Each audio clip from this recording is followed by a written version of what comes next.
आखिर डीके शिव कुमार है किताब भी कौन लिख रहा रशीद हूँ जी?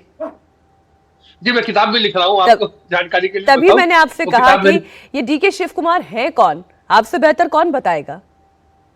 नहीं, देखिए ऐसी बात नहीं है। हमारे तमाम मित्र जो यहाँ मेहमान मौजूद है वो मुझसे बेहतर जानते हैं, और देश में बहुत से लोग। देखिए, डीके शिव कुमार जो है बहुत जुझारू नेता है। वो ऐसे नेता है जो, जैसे आज की अगर भाजपा में, हम बहुत सारे लोगों का नाम नहीं लेना चाहूंगा, लेकिन उनकी टक्कर के है। उनके पास साधन बहुत है, उनके पास एक पॉलिटिकल माइंड है, संगठन के आदमी है, और रुपया पैसा साधनों का वो प्रयोग करने में कोई हिचकते नहीं है। उनके ऊपर आप जानती है बहुत सारे केसेस हुए। एक बड़ा मशहूर केस था, आपको मीनाक्षी, आपको भी स्मरण होगा कि अहमद पटेल जो थे राज्यसभा का चुनाव लड़ रहे थे, और मुकाबले में अमित शाह ने कमान बिल्कुल, संभाली थी, गुजरात स्मृति का। ईरानी भी थी। और बड़ा वो बड़े उसमें दांव पेच आए, इलेक्शन कमीशन का भी मामला आया, तमाम चीजें आए। वो उसमें भी जो थे, उन्होंने अहमद पटेल को जितवाया था। जब महाराष्ट्र में सरकार पड़ रही थी, कर्नाटक में सरकार पड़ रही थी, तो जिसे हम रिजॉर्ट पॉलिटिक्स कहते हैं, कि एमएलए को ले गए, स्पेशल फ्लाइट से रिजॉर्ट में रखा और बेड़े में रखा, फिर बेड़े से बाहर निकाला और सत्ता दिलाई। ये सब काम भी वो कर चुके हैं और करते रहते हैं।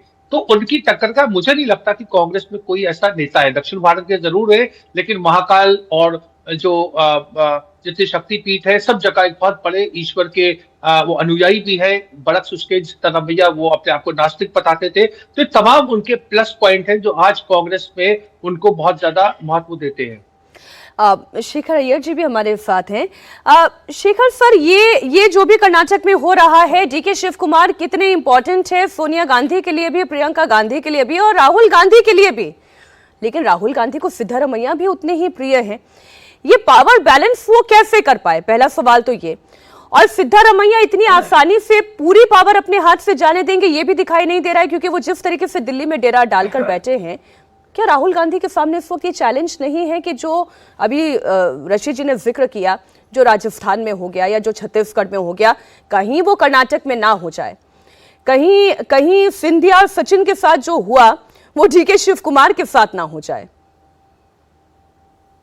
बिल्कुल मीनाक्षी जी, इस बार सब लोग, राहुल गांधी, डीके शिव कुमार और सिद्धरामैया, ये तीनों जानते हैं कि इस राजस्थान जैसा नहीं होना है, लेकिन फिर भी हमारे पक्ष को ज़्यादा ये मिलना चाहिए, इन्फ्लुएंस मिलना चाहिए।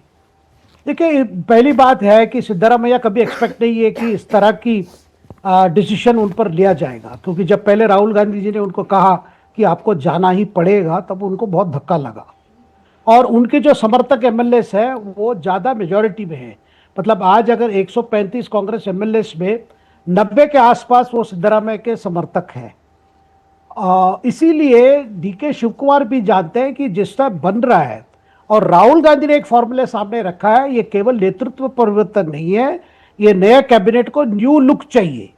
न्यू लुक का मतलब आपको नए मंत्रिमंडल में, मतलब नए मंत्रिमंडल में नए मंत्री आना चाहिए।